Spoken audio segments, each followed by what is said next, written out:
सरकार बेरोजगारी को लेकर लगातार प्रयासरत है, लेकिन मेन 1 तारीख से मेन रोड में ई रिक्शा प्रतिबंध किए जाने के बाद तकरीबन 7,000 लोग बेरोजगार हो गए हैं। हमारे साथ आपको सीधे तस्वीरें दिखाएंगे कि कितनी संख्या में आज मोराबादी मैदान में ई रिक्शा चालक मौजूद हैं और सरकार के विरुद्ध, सरकार के इस फैसले के विरुद्ध जो है अपना प्रदर्शन कर रहे हैं। आखिर इनका प्रदर्शन करने का क्या तरीका है, क्या कुछ रहेगा? हमारे साथ ई रिक्शा चालक संघ के अध्यक्ष हैं दिनेश, इनसे बात करते हैं। दिनेश जी, आखिर आप लोग जो प्रोटेस्ट कर रहे हैं क्या तरीका है और किन चीज़ों को आप लोग समर्थन करते हैं? देखिए, समर्थन हम लोग सरकार भी की किसी भी योजना को हम लोग नहीं करते, इसलिए कि हम लोग राज्य के राजधानी में रहते हैं। हम लोग भी चाहते हैं कि हमारे घर में हमारे माँ बहन लोग हैं, जिनके पास गाड़ियाँ हैं वो तो अपने घर से चल जाती है, लेकिन हम लोग के पास कोई सुविधा नहीं है। मान लीजिए कि आज सरकार द्वारा 10 सिटी रेड बस चलाई गई है फरायलाल चौक से राजेंद्र चौक तक के लिए,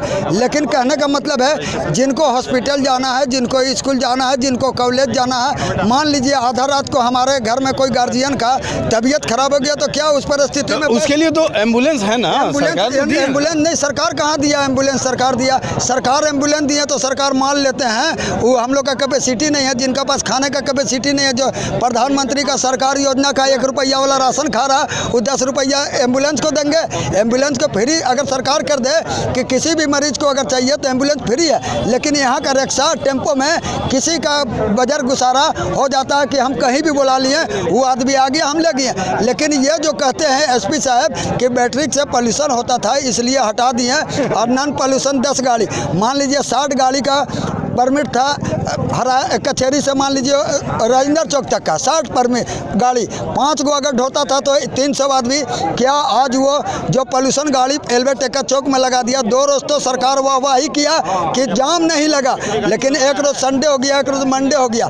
टुडे को देखिए पूरे रांची से हर जाम है, 3 स्कूल बस घुसने से जाम हो जाती है, तो 10 सिटी रेड बस वो भी 300 से ज़्यादा पैसेंजर ढो रही है। लेकिन एक तरफ सरकार कहता है नो प्रॉफिट नो लॉस, वैसा कोई सरकार दुनिया में नहीं हुआ। तो आप चिंता क्यों करते हैं? सरकार नक्सलियों के बारे में सोच रही है, आप लोग के बारे में भी जरूर सोचेगी। नहीं, सरकार कहाँ सोच रही है? देखिए, केंद्र सरकार द्वारा सोची जा रही है, केंद्र सरकार द्वारा सोची जा रही है, मगर ये राज्य सरकार के पास टेम्पो हो, रिक्शा हो, किसी भी समस्या का समाधान हेतु आवेदन दिया गया है, लेकिन राज्य सरकार को फुर्सत नहीं है कि हम गरीबों की बात सुने।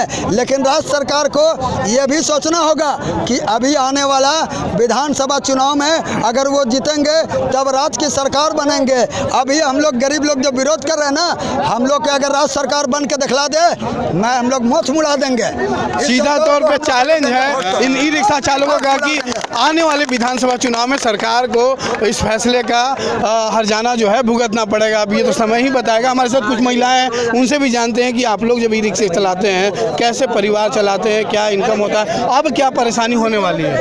हम लोग को ये परेशानी ज़्यादा होती है कि ये रातू रोड भी जाते हैं, तहाँ से भी भगाते हैं कि बोलते फाइन काटते हैं 25,000 रुपया, और ये 6 महीना का है कि रब्त किया जाएगा करके बोलते हैं आपका है, और ये टोकन भी हम लोग को काटते हैं रातू रोड से जबरदस्ती आपका ये चीज़ करते हैं।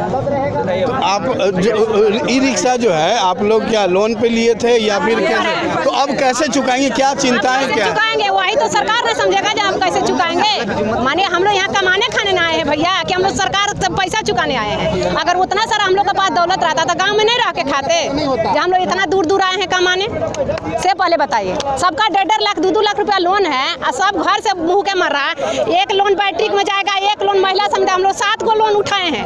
ये बताइए, तब गाड़ी चलाते हैं तो वो 7 गो लोन भरेंगे, 8वां लोन उसको भरेंगे, कैसे भरेंगे? सारी महिला समिति भी माफ करवा दे सरकार और गाड़ी का किस्ती भी माफ करवा दे। फाइन काटता हुआ बात बिल्कुल सही है। पुरुषों का शरीर जो है कामकाजी होता है, लेकिन महिलाएं जो है काफ़ी सोच विचार कर कोई भी काम करती है। और एक खासकर हिंदुस्तान की महिलाएं जब लोन लेती है कुछ भी व्यवसाय करने के लिए तो बड़ा हिम्मत रख के लेती है। अब ऐसे में सरकार का ये जो फैसला है कहीं ना कहीं आगे बढ़ने वाली महिलाओं को तोड़ के रख देगा। सरकार को इस विषय में जरूर सोचना चाहिए।